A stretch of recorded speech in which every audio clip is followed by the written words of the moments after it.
Hey, I'm Amanda from Trifecta Fitness. We're proud to be Clarksville's new Get Fit headquarters. Trifecta Fitness is a state-of-the-art spin and strength training studio. Our spin studio is truly one of a kind in this area, complete with 20 state-of-the-art live fitness bikes and an incredible sound system. Our strength training is done in small groups of 6 or fewer, and all of our strength and spin classes are scalable for every level of experience. Come see us in the heart of Clarksville, just behind MAPCO at the corner of Old Trenton Road and Wilma Rudolph Boulevard. Call us for more info at 931-542-6265 or download our Trifecta Fitness app for a full list of upcoming classes. In October 2019, Arlington, Texas was chosen to be the home of a new national museum, unlike any other. The National Medal of Honor Museum will be a unique home of military history. The 100,000 square foot museum will house exhibits, archives, and artifacts relating to the 3,500 U.S. troops who have been awarded the medal, the nation's highest honor for valor in combat. The museum will have 31,000 square feet of galleries dedicated to U.S. troops who have received the award. The museum CEO, former Navy SEAL and NASA astronaut Chris Cassidy, said the museum will focus on education as much as preservation. The building will have 5 areas dedicated to Medal of Honor winners from the Army, Marine Corps, Navy, Air Force, and Coast Guard. The main gallery will be located in a central plaza under a 25,000 square foot slab of steel, which will appear to be suspended in midair. It will be supported by 5 pillars. Black Rifle Coffee is a corporate sponsor of the museum, as are the Dallas Cowboys. The museum's board also includes over a dozen major corporations and 6 Medal of Honor recipients, including David Bellavia, Patrick Brady, and Britt Slabinski. Army Staff Sergeant Bellavia was awarded the medal for clearing an entire house by himself on November 10, 2004, as a squad leader in support of Operation Phantom Fury in Fallujah, Iraq. He killed 4 enemy fighters and wounded a 5th in close quarters battle. Army Major General Brady flew and coordinated the evacuation of 51 seriously wounded men during a firefight in Vietnam in January 1968. Slabinski, a Navy SEAL chief and team leader, led a rescue team of SEALs during Operation Anaconda in Afghanistan in March 2002. Slabinski and his team flew to a mountaintop ambush site to rescue Petty Officer First Class Neil Roberts, who had fallen from the back of a helicopter. Slabinski led the team through almost constant combat against an entrenched Taliban force. Along with the board members, former presidents Jimmy Carter, Bill Clinton, George W. Bush, and Barack Obama serve as honorary directors. The museum is expected to open to the public in late 2024.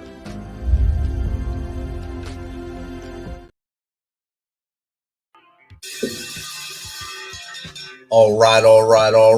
Welcome back. MisFitNation. We are a show founded by a veteran and hosted by 2 veterans and a military spouse. Our mission is to get people to tell their story to the world. If you're an author, share your tips with the MisFitNation. If you're a musician or actor, our audience needs to know how they too can get into the business. Coaches, we love our coaches. Come on and share some of your tips with the MisFitNation to help them become better versions of themselves. If you're a corporate leader or an entrepreneur, come on and share how you did it and how hard you have fought for success. If you're a veteran, first responder, or Gold Star family, we would love to have you come on and just share your story with the MisFitNation. We always have time for you. If you're feeling down, alone, or starting to see the darkness, stop. Think about those who are around you. You are not alone. You will be missed. If you feel like your problems will be a burden to those in your inner circle or are embarrassed, dial 988. If you are a veteran, take option 1. We need you to keep pushing forward. Don't make a permanent solution to a temporary problem. If you're a new listener, welcome to the MisFitNation. Be sure to subscribe to our show on your favorite podcast apps and also on our YouTube channel at @_MisFitNation. Subscribe and click the bell to keep you up to date with our latest episodes and all of our news. You can also find us on Heroes Media Group and About Face Radio. Now, let's get to the show.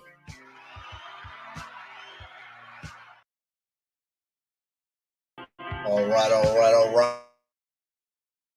Welcome Happy 4th of July to my listeners in the United States, my brothers and sisters who fought for this freedom. Last week, MisFitNation was live at NASCAR race in Nashville. As you walk around the infield, you see lots of booths and things out there that catch your eye or eye catchers to sell you something. One thing that caught our eye was a trailer. My brother and I walked over and seen the trailer with basically like a hearse on the side of it, and that drew us in. And there was knives on the table, so then there was an icon standing off to the left, this cowboy hat on, and we got to talking, and it was a great chat. This man has served the better part of 3 decades in the United States Army in the Special Forces. He retired in 2015 and knew he had to keep doing stuff to give back, and he started an outstanding foundation, an organization called Check Event. And me and him are going to talk about this right now, his service, and of course Check Event as well. So without further ado, let's welcome U.S. Army Special Forces veteran and founder of Check Event, Michael Carmichael, to the MisFitNation. Welcome, brother. That was a great intro, Rich. I hope I can live up to all that. Thank you very much. I'm pretty sure you can and will. Like I told you in the green room, we were talking. I said I'll give you a little blurb, and I gave a little more than I said I was going to give there because I was pumped up when you automatically picked this day. And I said this is the perfect day for you to pick. It's like being born on the 4th of July. It's the best day for two veterans to get on here and chat about things that are going on in our community, the veteran community, and see how we together, two minds together, can maybe get things going in the right direction. I love the opportunity. Thank you so much. So, Mike, like I said, also, I'll give a little bit about you. If you can give a little more about yourself and as far back as you want to go to how you went through your choices of go with the SF and your steps when you came out to do what you're doing now with Check Event. Absolutely. So I actually joined when I was 17. I was a junior in high school. I was joining the National Guard. Right. So I needed a note from my parents because I was a minor. And I also needed a note from my principal that said, yeah, he's on track to graduate. So I'm going to go ahead and sign this. I didn't join on my own accord. My best friends, Lance and Drew Beckert, came up to me out of the blue and they're like, hey, guess what we did? I had no clue because they were all over the place sometimes. But then they told me that they had joined the National Guard. And I was dumbfounded by it because we were juniors in high school. But they explained it to me, and then I commenced to teasing them incessantly for a couple of months until I realized I was going to be without my best friends the last summer before we grew up.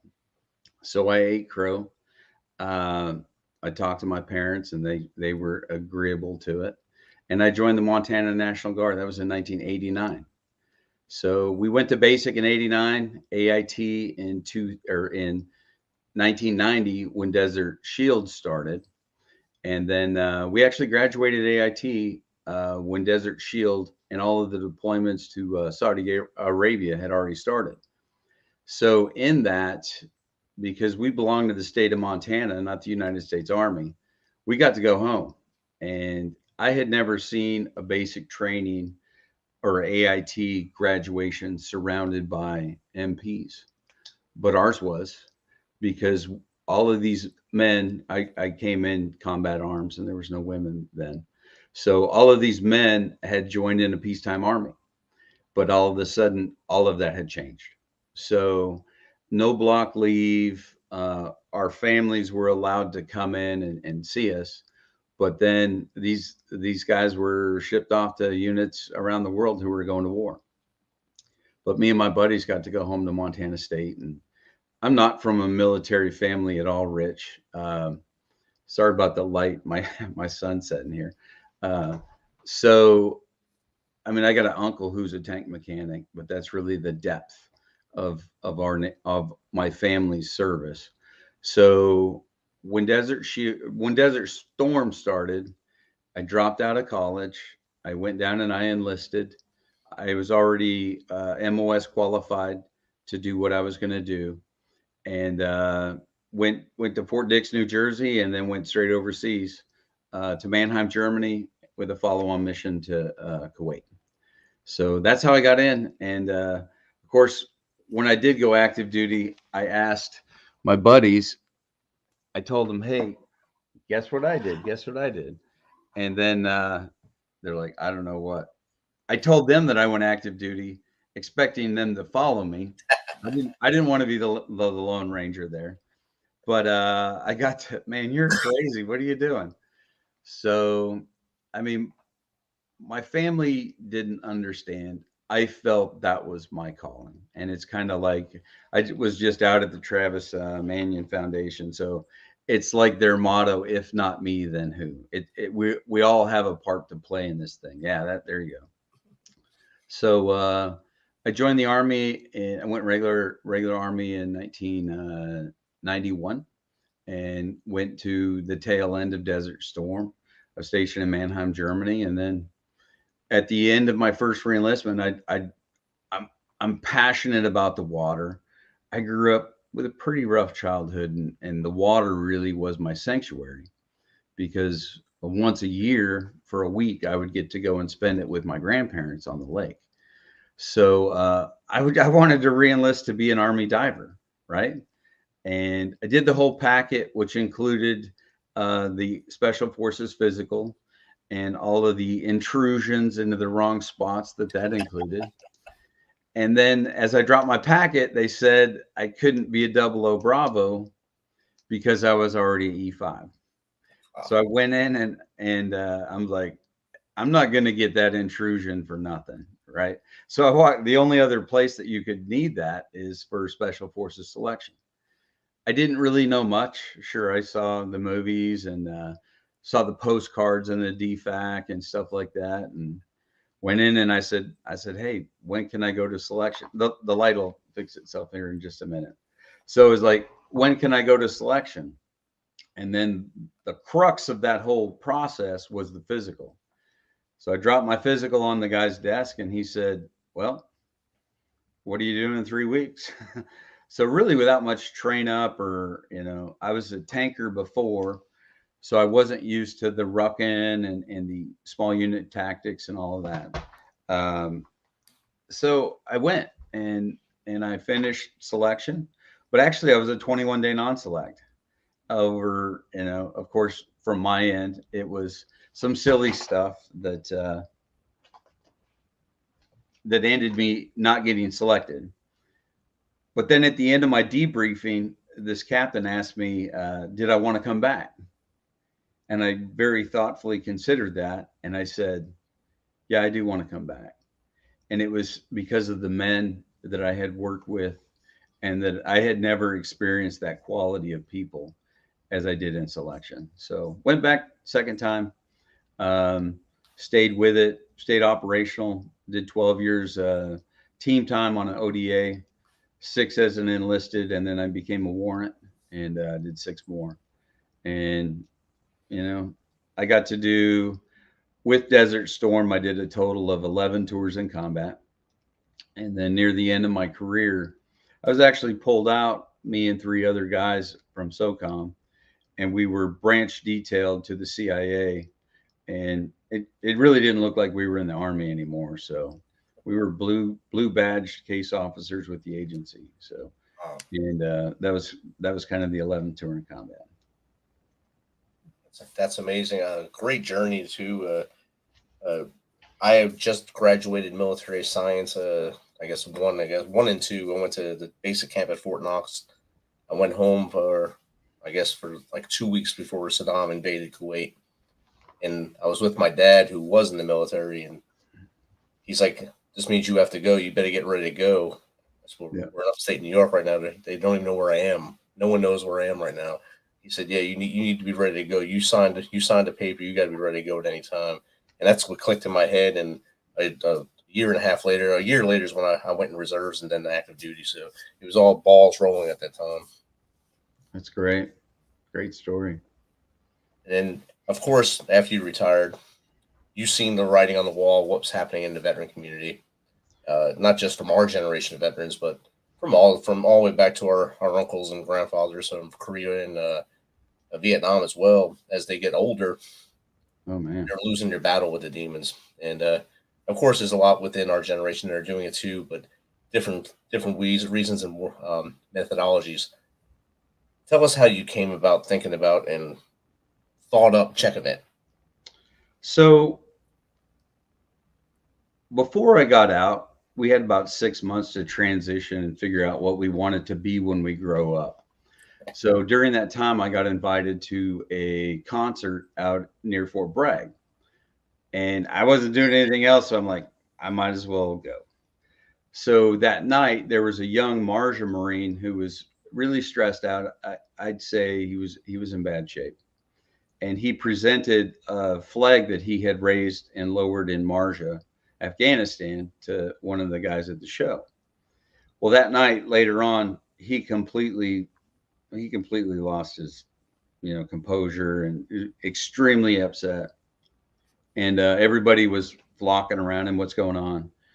Well, that night, that Marine's battle buddy that he raised that flag with ended his life by suicide.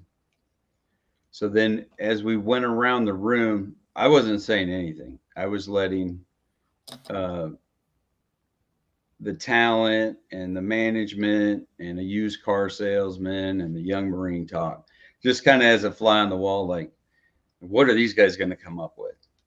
So it was, screw that. I'm going to do something. I'm going to affect 22.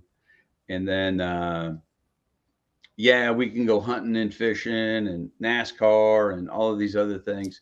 And the idea was we're going to take a handful of veterans at a time to an uplifting event or experience, and then look for some more veterans and do it again the next weekend, or fill in the blank with a temporary trip. So when I retired, I was actually the strategic plans officer for 5th Special Forces Group. And I had worked in 5th Group for 18 years straight. So I must have kept my boss happy and my language currency current. So they kept me around.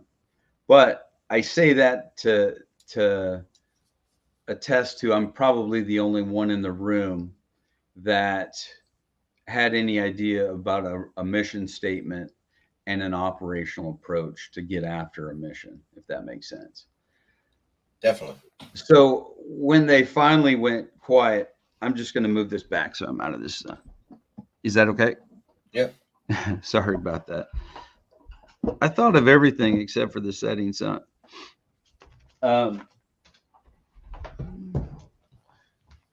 So is that better? That's much better. So I let them go all the way around it, and I was like, guys, your hearts are in the right spots, but that's the dumbest plan I ever heard of. In 2015, there was almost 23 million veterans. You can't take them all to a show. You can't take them all hunting and fishing. And even if you did, to think that temporary action or that uplifting good time is going to protect somebody from suicide is, in my opinion, and Rich, you'll find through this conversation, I love to say in my opinion, because whatever you say afterwards is no wrong answer, right?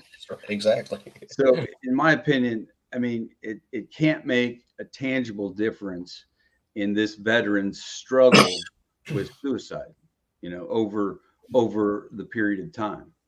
And at that point, I really didn't know what I know now about suicide and the psychology and risk and protective factors. I was just kind of going with my heart, like this doesn't make sense. But now that I have self-educated, what I learned about that model is it can actually be more hazardous to veterans who are in distress. Think about it. So if you are isolated and stressed out and don't want to do anything, really the only benefit that model gives our brothers and sisters is it gives them something to look forward to. The books will tell you that you're less likely to hurt yourself if you have something cool to look forward to. And that is something cool to look forward to, no doubt about it. But what happens afterwards? What happens the day after? These men and women go right back to the same situation and environment that put them in that situation to begin with, right? So, but now they don't have anything cool to look forward to. So it's not a stretch to connect the dots and say, wow, you're right. They could be more at risk. So I stuck with that organization for a couple of years. And I think a lot of lessons in my life I've learned from watching what right doesn't look like. You know what I mean? You learn by seeing the wrong way to do stuff to figure out, well, as long as I don't do that, I can do better than that. So I was at an event and it was a NASCAR event. This was with the old crew, and a guy in the entertainment industry was there with us. I had invited him out, and we were blessed that he came, and really no exposure to military anything, you know. So we were standing around, and a Gold Star mom came up.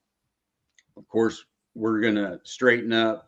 Yes, ma'am. No, ma'am. It just got real, you know. Now it's more serious, and he's standing there like, what is going on, in a bit of a fog. But after about 15 minutes, he turned around and walked off. Just, and I'm like, that's not like this guy at all. He came back about an hour and a half later, and he apologized, and he said, I didn't know. I had no idea that this was a lady who lost her son in combat, and that he said it crushed him. He said he lost his shit and he walked off. So then he asked me that question. He says, is this the model I just described to you, the hunting and fishing and events? Is this how we get after veteran suicide? I'm like, no, man, this is stupid. He's like, all right, what would you do? I said, first, we have to raise awareness to veteran suicide. We have to put the scope and the scale of the problem out there. We got to talk about who's doing it, where they're doing it, how they're doing it, how old they are when they're doing it, so that we can get people thinking about veteran suicide. The next thing we have to do, and this is really a war of numbers, okay? We have to produce a series of calls to action to get people to want to be involved in their veterans' lives, okay? So let's motivate an army of 350 million people to look after the 18 million veterans that are left. Those are today's numbers. During the conversation, about 22 million. And then the last thing we got to do is we got to educate those people. Now that we've got them front row seat, they're caring about their veterans. We want people to put veterans inside of their circle so that they have a meaningful and routine relationship with these veterans. I said, brother, then we got to educate them on, you know, what are the signs and symptoms of suicide? And both of us being, you know, members of the service, we sat through a lot of suicide prevention classes. And one of my biggest takeaways was, if somebody gives you something that they really treasure and kind of follow it up with, I won't need it anymore, that's a huge, you know, red indicator light on the dashboard. But I don't think that most civilians would catch that if a friend of theirs says, hey, I want you to have my Beatles White Album, I won't need it anymore. You know, they'd be like, oh, that's great. So thanks for the album. So we have to educate them. And those three things is what I put out there. And he stepped to me. He's a big guy. He stepped to me and he grabbed me by the collar and he said, Michael, you have to do that. That'll work. So I stayed with the other organization for about another year until I objectively found, you know, misuse of funds. I pointed it out to the rest of the board. You know, I stayed with that organization because they were helping veterans, you know, albeit on a very small scale. But if you're helping veterans, then I'm all in to help too. And I really wanted to have my hand on the rudder of that organization to hopefully steer it in, you know, a better or more impactful way. So after that, I really didn't want anything to do with the nonprofit space, but I still had those ideas of raise awareness, call to action, and educate. And then years later, it was 2021, I was dating an actress and a filmmaker. And she was telling me about all this amazing, nonprofit work. And, she was, impacting millions of women's lives. And I was like, oh yeah, well, I had an idea one time. And I told her that approach. And then she said, Michael, you have to do that because that will work. And at that time, I was running my own contracting company. I was a fencing contractor, making a comfortable living. I took pride in employing people and creatively pleasing my customers. And my goal was always to exceed their expectations. But I really felt like that second call was a calling to me. And I felt like, okay, this is what God wants me to do right now. Because I had spent my whole military career, trying to get on that next trip, working my way to the next school or advancement. I hadn't really followed anybody other than my mentors. But now I really felt like I needed to follow this feeling in my gut, this calling that I felt was from God. And I hadn't built a fence since. I put my head down and I started to incorporate it. And the very first person that I told about the idea was former acting Secretary of Defense, Chris Miller. It didn't help that 20 years prior to that, he was my battalion commander.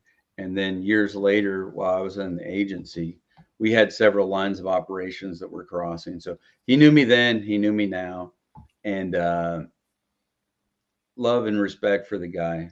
And I told him about it, and he said, Michael, if you're gonna head that up and that's the way you're gonna do it, I'm standing by for you to tell me what to do. This whole conversation was over text, and honestly so humbled that I cried. You know what I mean? For a guy like that to say, yeah, man, I trust you and this will work and I'm here to help. So we got started, and I really, Rich, two of the hardest lessons that I've learned in doing this now for 2 years is people that really can make a difference resource wise so far haven't, and the other thing is, it's very sad for me to say this, but most people don't care about veterans. They're quick to say, thanks for your service. And I believe they mean well by that. I don't think that they realize that a lot of veterans take that badly, like, hey, you're thanking me for my service. But then again, that kind of goes with wearing a hat that says you're a veteran. You're asking for some kind of attention, right? But then, so what I try to teach civilians is try to be interested in those service members, you know what I mean? But I see people thanking veterans for their service, and then as they turn to walk away, I think they feel better about themselves than the veteran does for their 10 seconds of appreciation. So to get around all that, I just kept grinding and struggling, and I did not want this to be a board of my friends or a mission of like-minded people.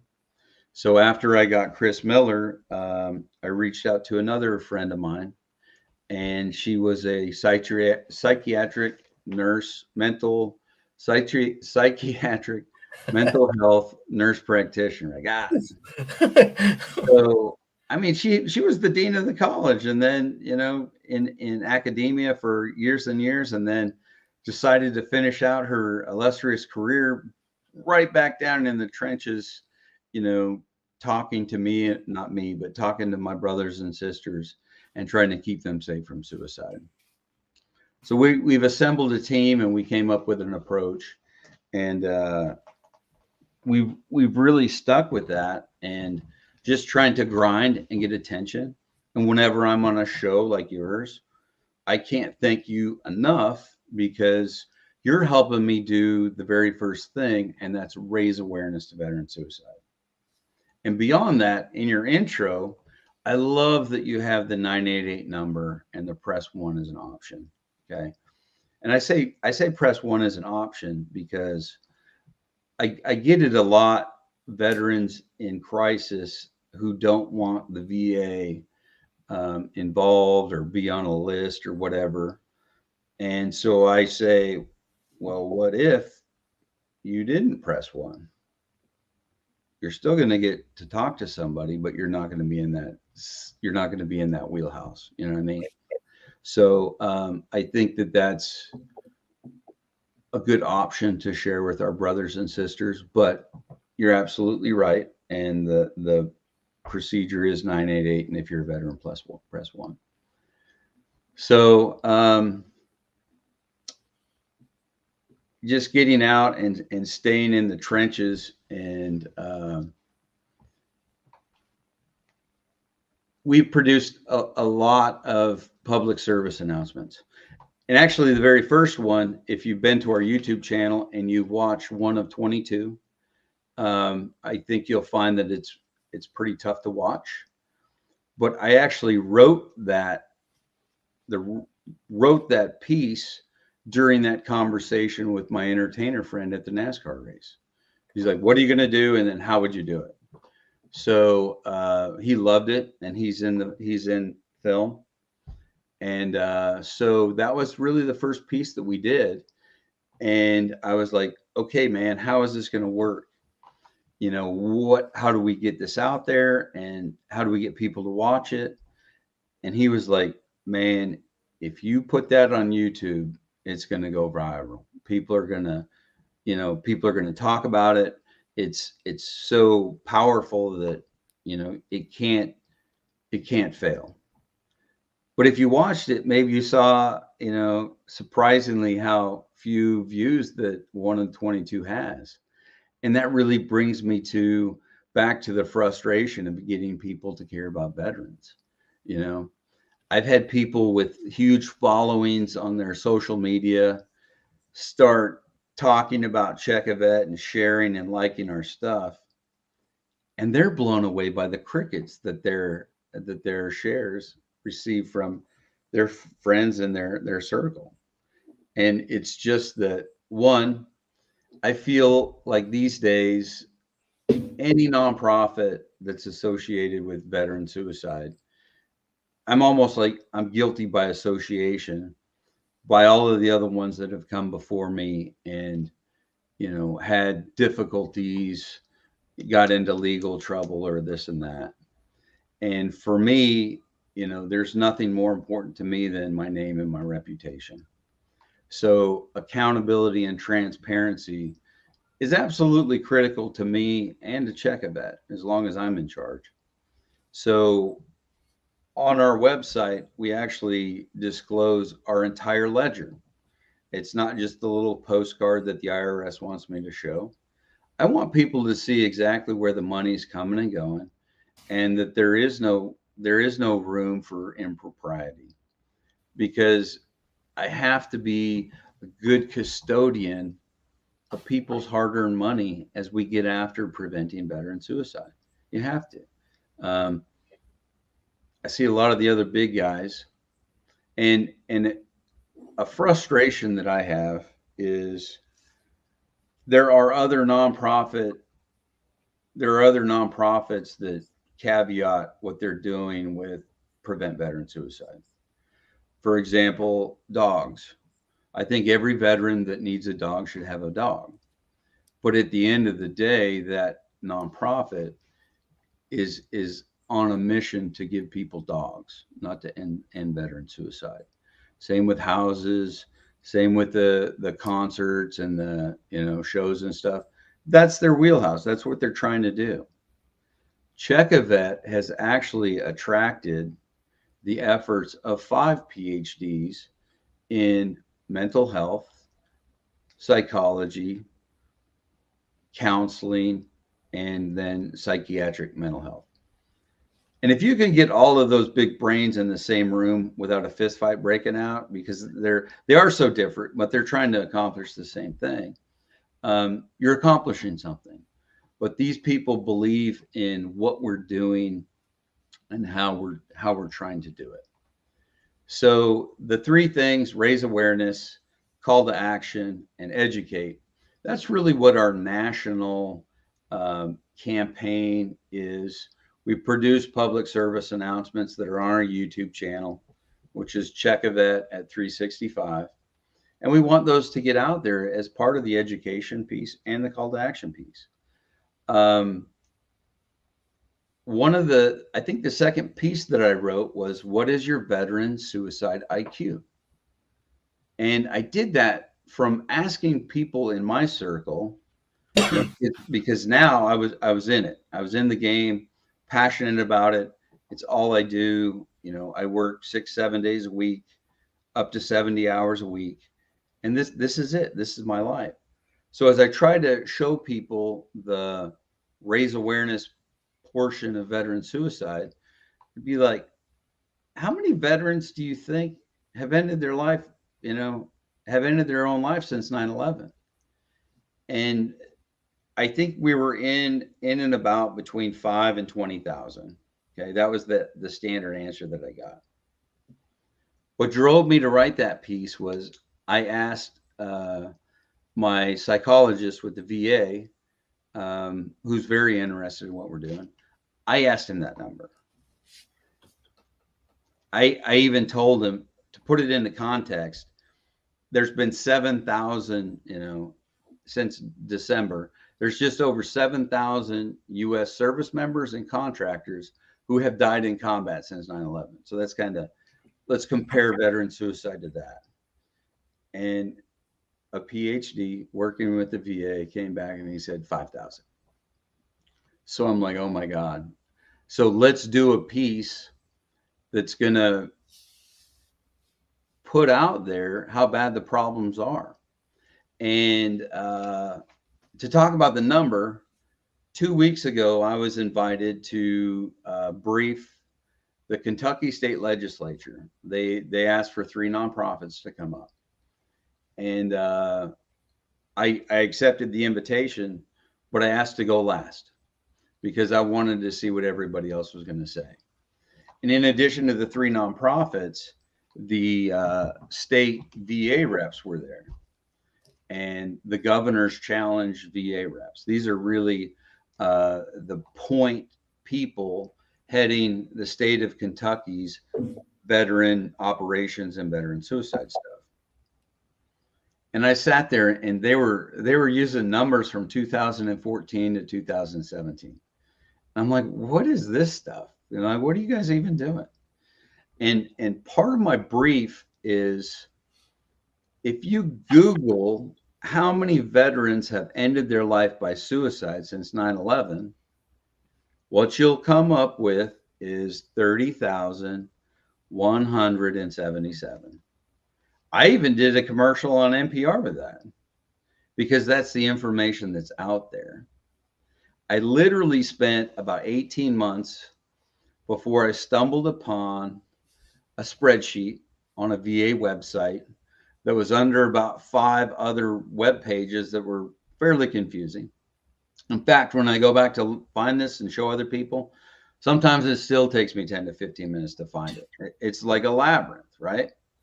But after 18 months, boom, there it is. And calculator in one hand and the spreadsheet in the other, I did the math, and the other nonprofits were using that number, 30,177. So before I even started talking, I said to all of the legislature, I said, I can guarantee you, when we're done with this, you're going to be more educated on veteran suicide. And so on my slide, I showed, what's the Google number? What's the VA's number? Does the VA even have a number? Like, has anybody heard of the VA's number of veteran suicide? No, they haven't. But then I put up on the slide, which is their math from their spreadsheet, Rich, it's 127,560. Insane. That's the VA's number. So I think most veterans have learned to take what the VA puts out with a grain of salt, or in some cases, a bucket of salt. And I use the VA, and I try to be, I try to give good advice to people who are struggling with the VA. If you're not happy, tell them you want somebody else until you are happy. So I'm not here to bash the VA or anybody else. I'm just here to share what I've learned. Okay. So there is an organization called the American Warrior Partnership. They are a nonprofit, an amazing one at that. And they were given a $3.5 million grant from Bristol Myers Squibb. Wow. Which was a little curious to me, because I would think that a pharmaceutical company would just want to keep selling drugs, right? Yeah. Which is what they're doing now. So kudos, mad respect to Bristol Myers Squibb. So they invested in AWP, and it was an investment to see how bad is the problem. Let's raise awareness to veteran suicide by figuring out how bad is this problem. So AWP actually, they kept their hands clean in a brilliant way. They used portions of the money to subcontract the University of Alabama. And they looked at 8 states over 5 years, starting in tiny communities, counties, cities, and metropolitan areas in 8 states over 5 years. And what they found was the VA's numbers were underreported by a factor of 2.4. And most of those were because of self-inflicted mortality.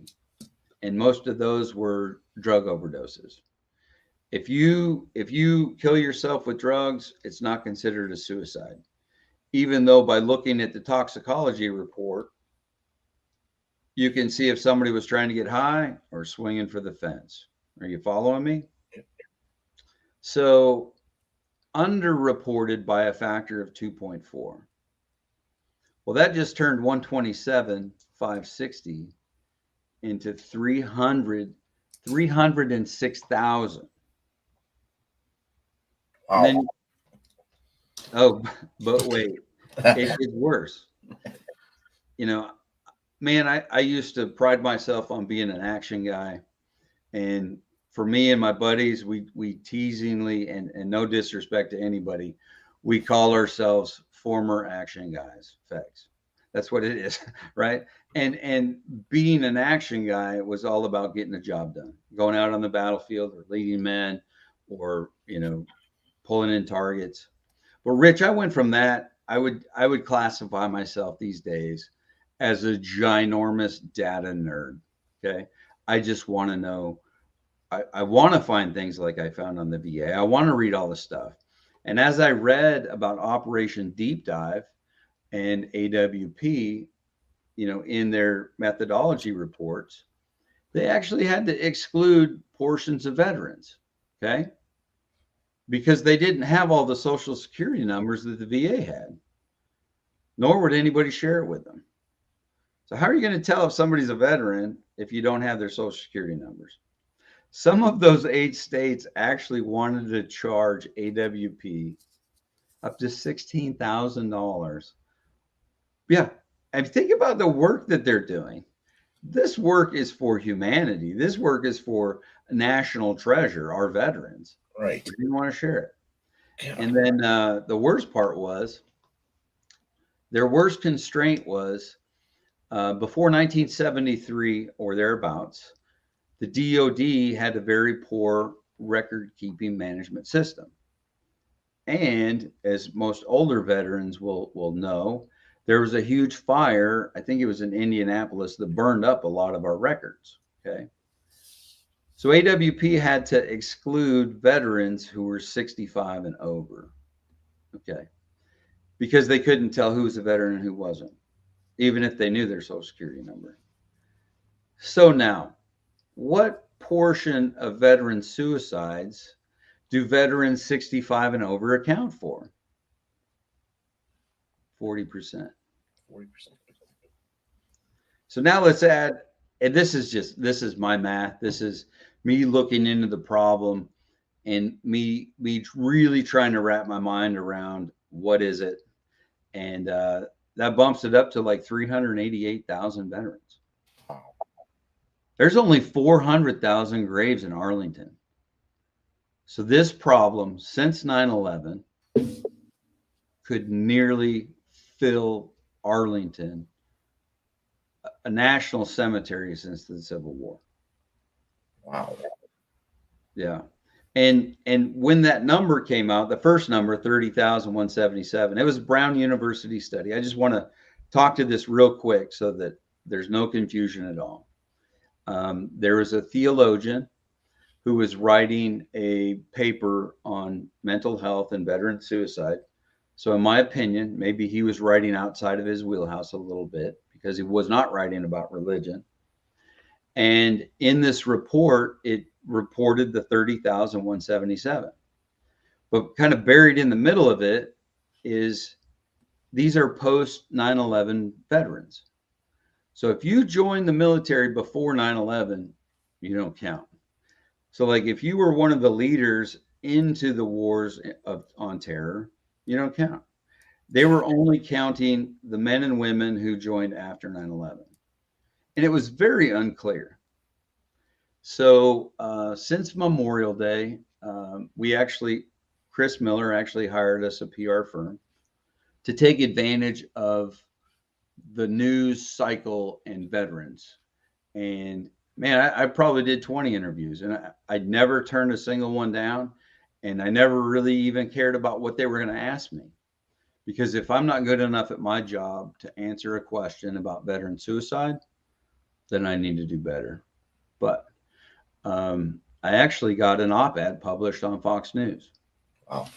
And so they were giving their spiel while my op-ed was rolling beneath what they were saying. And this was like the national correspondent on DOD and veteran issues for Fox News. Wow. Rich, I was mortified because you want to know what number they were using on top of my op-ed? 30,000. 30,000. I was like, I'm so honored to finally make it on the Fox News. But like that, you know what I mean? That's the first thing I'm trying to do is set the record straight,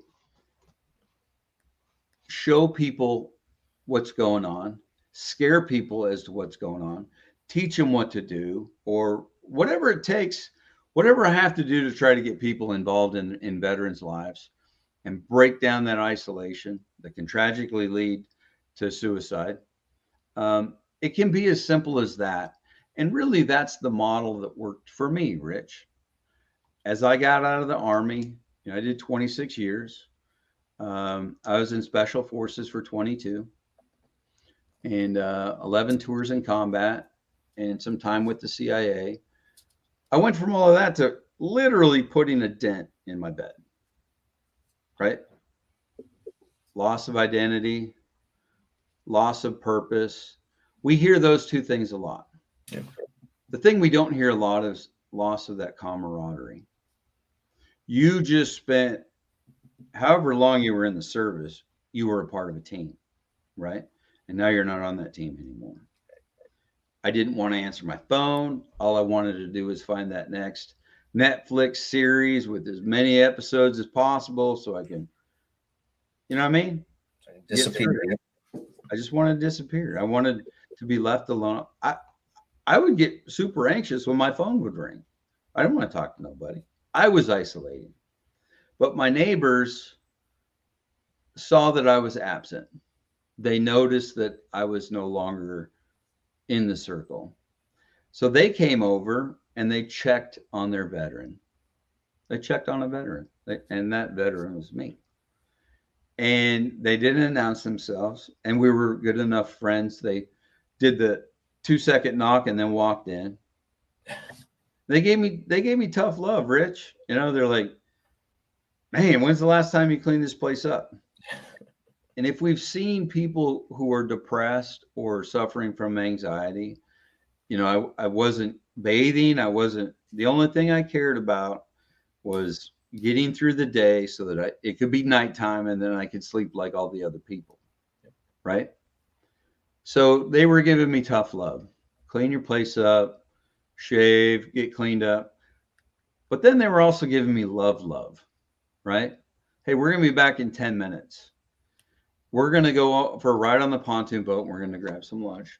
And you're coming with us. And I think that this is a key to getting people involved in veterans' lives. If you're always asking a veteran, hey, would you like to, or why don't you come over sometime? You know, we're used to being told what to do, right? I know I am. So when they would say, we're coming back and you're coming with us, I was like, okay, I'm coming with you. And now I'm back on a team. I'm back on their team. And they got me out of that. They got me out of that dungeon or out of that dark spot, which just so happened to be a beautiful houseboat on Kentucky Lake. Like, how do you feel sorry for yourself in that situation? I don't know, but I certainly found a way. You know what I mean? But that love really gave me the model for check a vet. And in the beginning, before I knew, you know, what I know now about suicide and suicide prevention and suicide risk factors and protective factors, I'm not a smart guy, buddy. You know, it is what worked for me. Break down isolation, replace it with companionship. If you choose, replace it with fellowship. I said, let's pull back the camouflage. Let's be better neighbors and replace stuff with fellowship, right? So that made a difference for me. And I thought that if we did nothing more than that, then we could make a difference for our brothers and sisters. But now, I mean, as I'm so passionate about it, and I'm so blessed to be surrounded by people, you know, whose lives are in education and in mental health and suicide prevention. I'm a sponge, man. I'm learning all I can, because that's how important this job is. That's how important this mission is. And then I look around and, like, you saw us at NASCAR. What do you think? There was probably 300 other vendors there. Yeah, at least. And maybe 30 or 40 of them were nonprofits. Yeah, a good bit right in the same corner. And they put you all the group basically in that same wave. Did you see anybody getting after veteran suicide? No. Not at all. I've seen one MTSU giving out flyers about what MTSU gives for your students. And that's part of what we do too. As we try to educate, there's takeaways. Here's some flyers. Go to the website, you know, checkavet.org, and you can see what we're doing. You can learn that right on the back of our trailer. It's so impactful. I don't know if you could pop up a picture of that or not. But it says, veteran suicide is preventable. Learn how at checkavet.org. That's a prolific statement, right? We got, the whole first year was so frustrating to me, Rich, because I had classified myself as a successful person in the military, but I couldn't make anything work in this nonprofit space. I couldn't raise funds. I couldn't do any good, so it seemed. What was I talking about right before that? I'm sorry, TBI. I lost you too. So I was trying to look at the comments and listen to you at the same time. I know that got me too. That's from Jake Holland in Kentucky. He's thank you, Chief, fixing to share this with the EOD community. We are experiencing an epidemic of suicide, and then he just invited you to his house in Kentucky as well. I'm there, buddy, and I'm there for your brothers and sisters. As much as I can. So no, I was talking about the takeaways and giving the education. And evidently I've done a fairly good job self-educating, because as I mentioned, I was invited to the Kentucky State Legislature, and I was very well received. Chairman Walker Thomas of that committee came up and gave me 10 minutes of his time, and I was so honored to have that. What validation to our mission. And another thing I was talking about is, during the first year, it was hard for me because I had been used to success from my military career.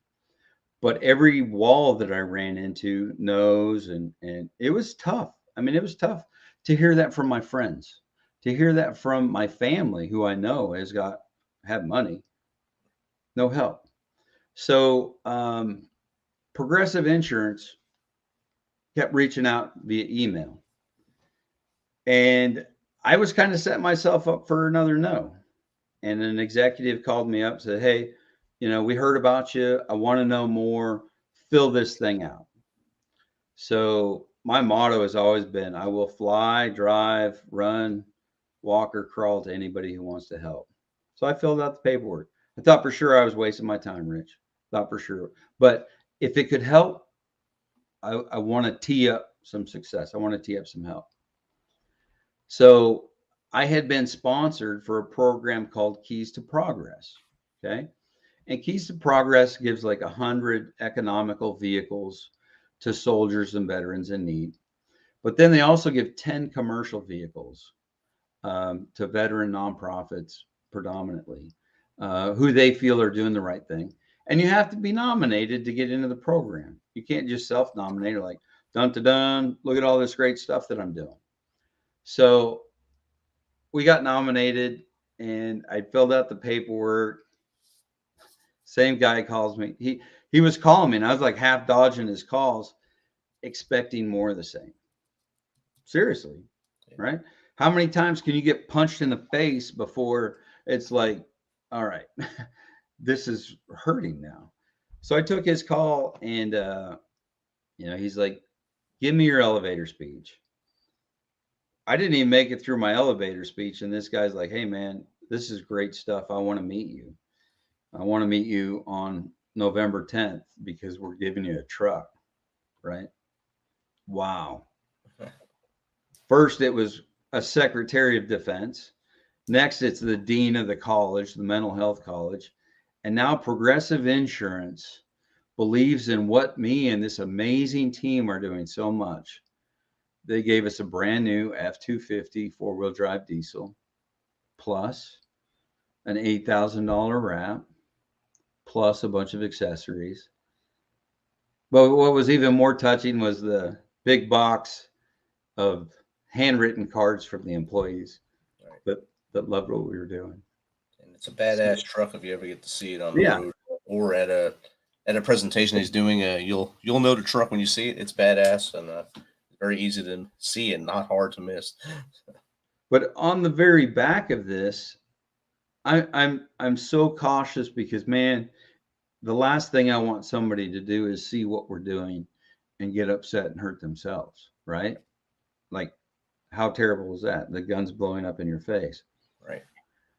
On the back of the truck, it says veteran suicide is preventable. Learn how at checkavet.org.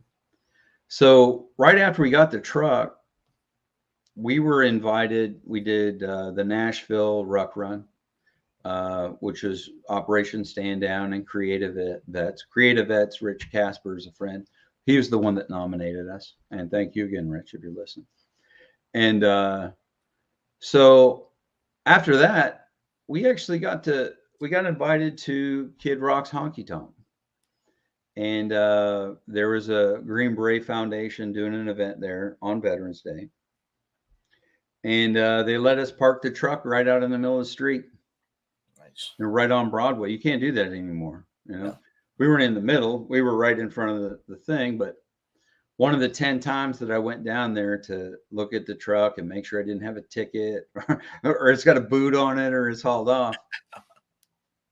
Rich, I saw this guy behind the truck and he was crying his eyes out, man. Right? Right.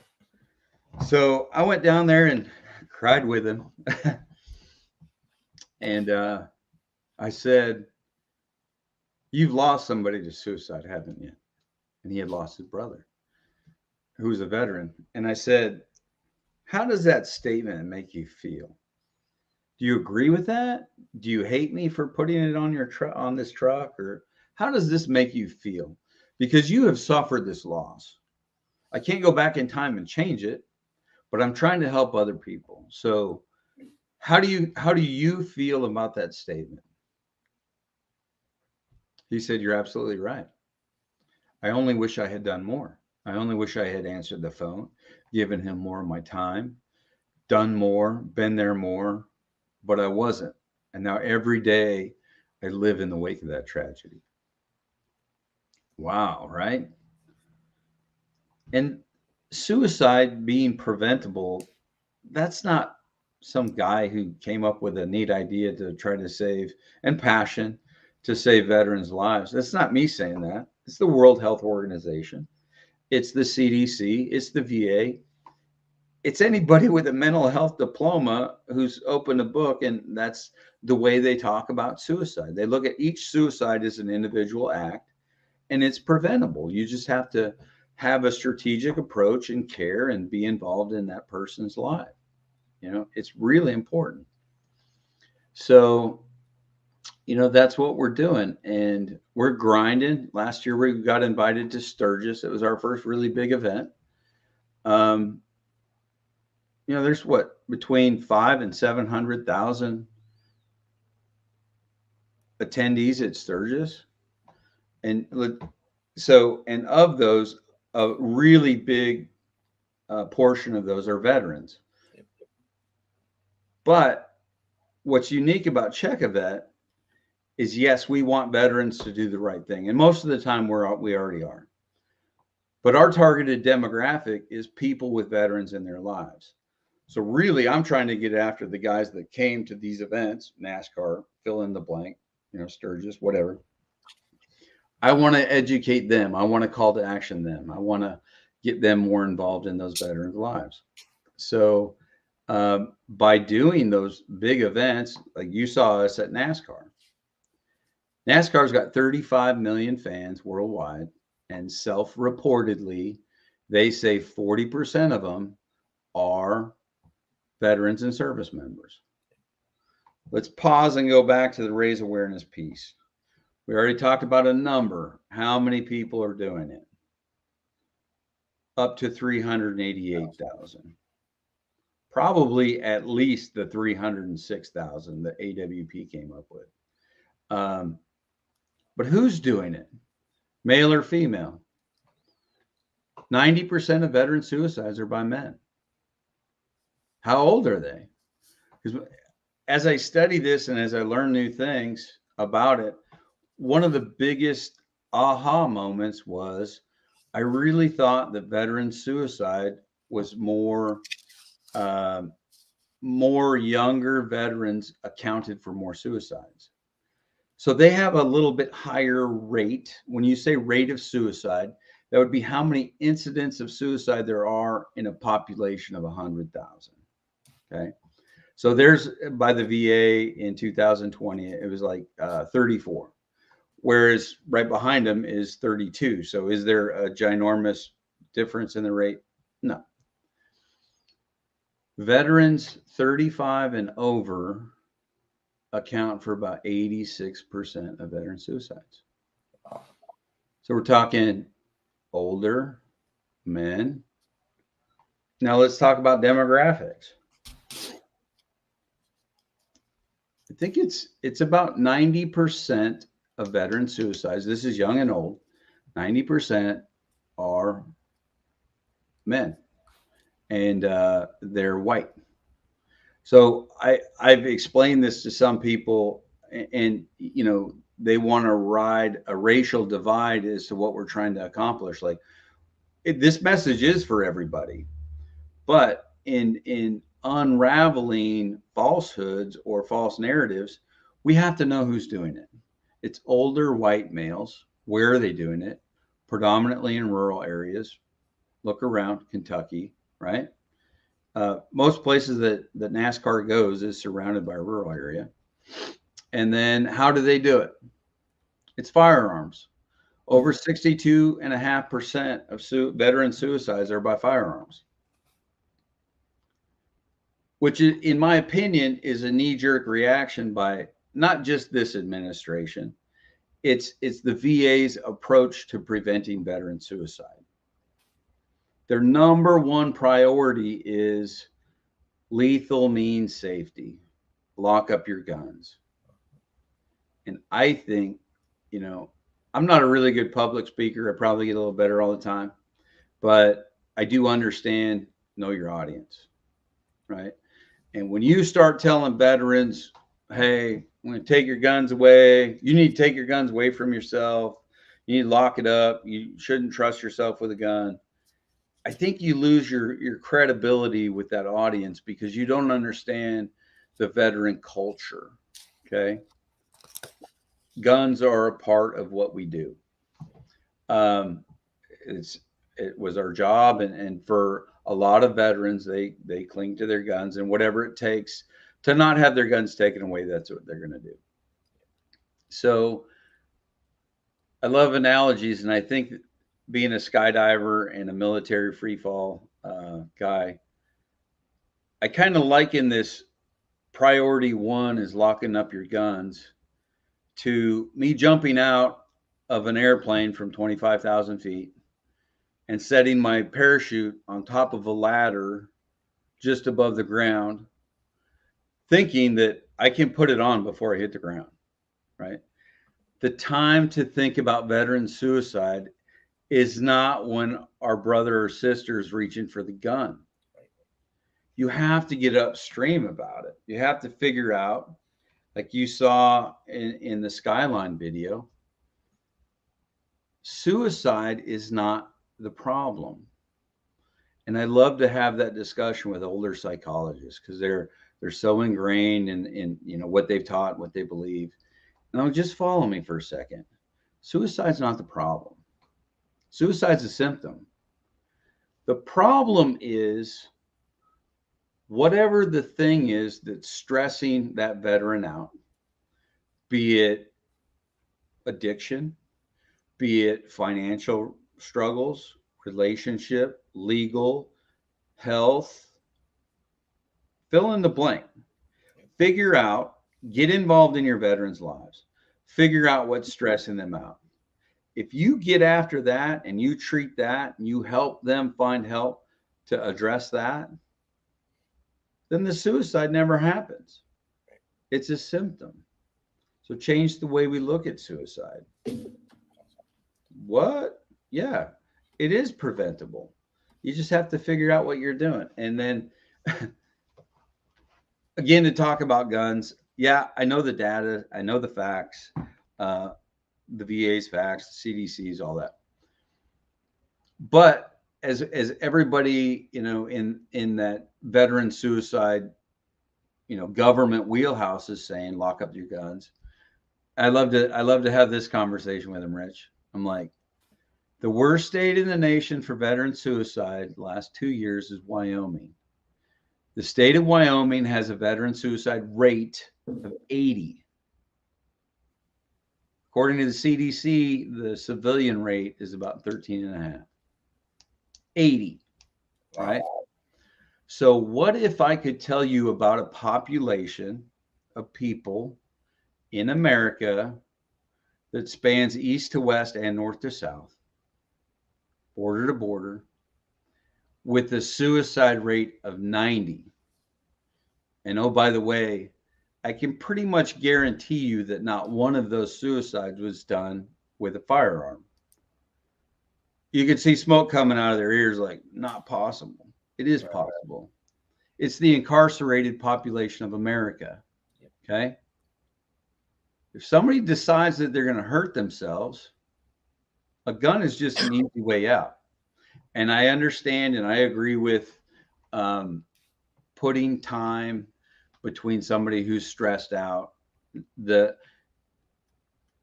facts show from studying suicide from people who committed suicide, they didn't kill themselves, but they decided to kill themselves and tried. They spend on average between 5 and 20 minutes putting it together and doing it. So if you can slow it down where a person can't get to their drugs or firearms or whatever for that portion of time, that's good. And what I try to tell my brothers and sisters is what worked for me when I was super stressed out. I came home from my first SF deployment and my first wife said, "You want to know what I want for my birthday? I want a divorce." Oh, Complete tailspin. You know what I mean? Tailspin. So I knew at that point in time, I wasn't in a good headspace, right?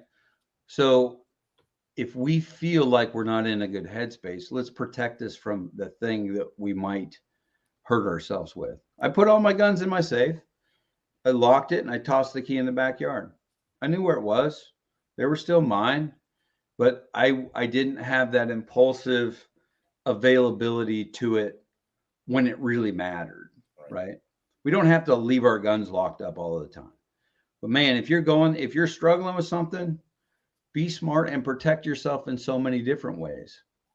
And here's an idea. If you have people involved in your lives daily, let's be in their presence. Let's let them know that we're struggling, right? Definitely. So it's not guns. And you know, frustratingly, the second priority for preventing veteran suicide is better critical care. So like when you do try to commit suicide, you shouldn't say commit suicide. When you do try to end your life by suicide and fail, well, those doctors that we just invested billions in could probably bring you back to life. Like what? No. You have to get upstream, like I'm saying.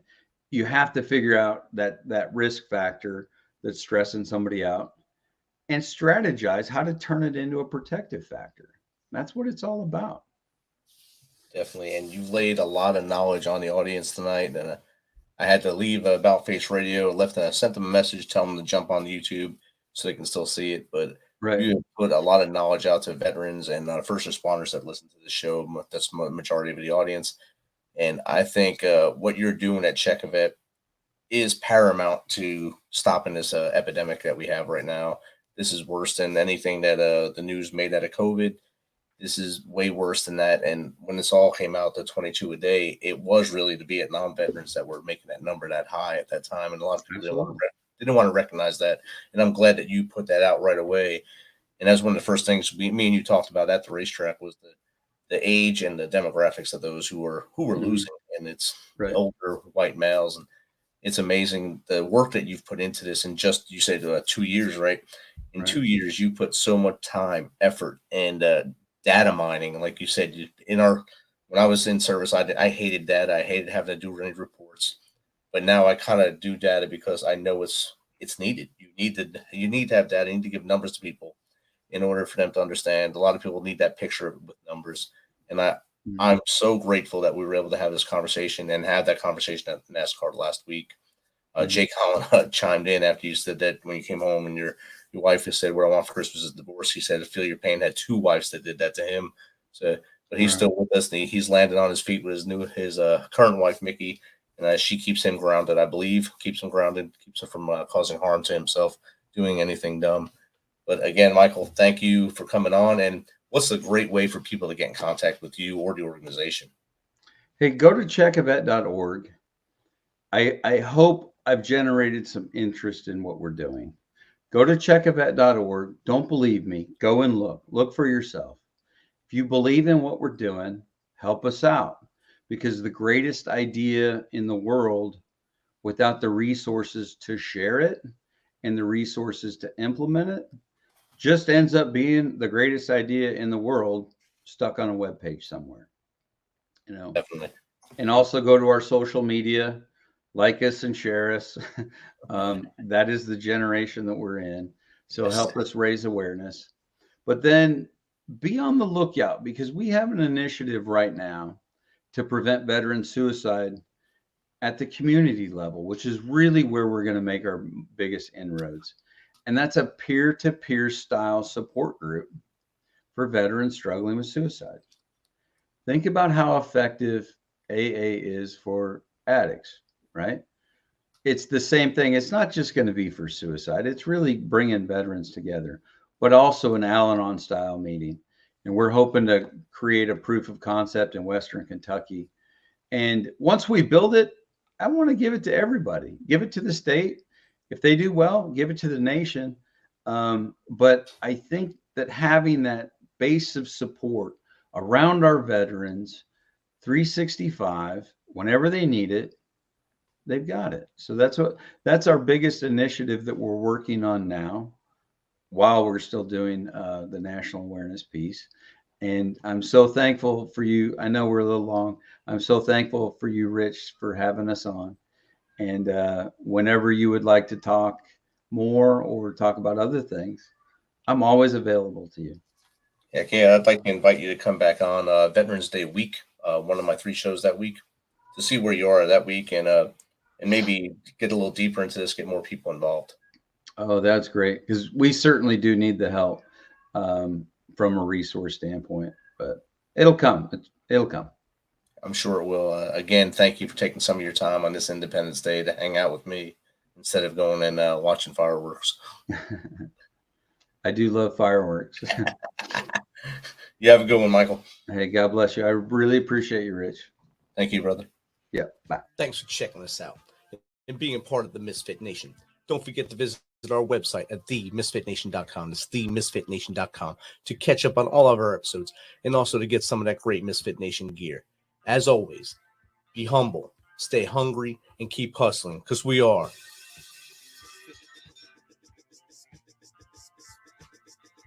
Misfit Nation.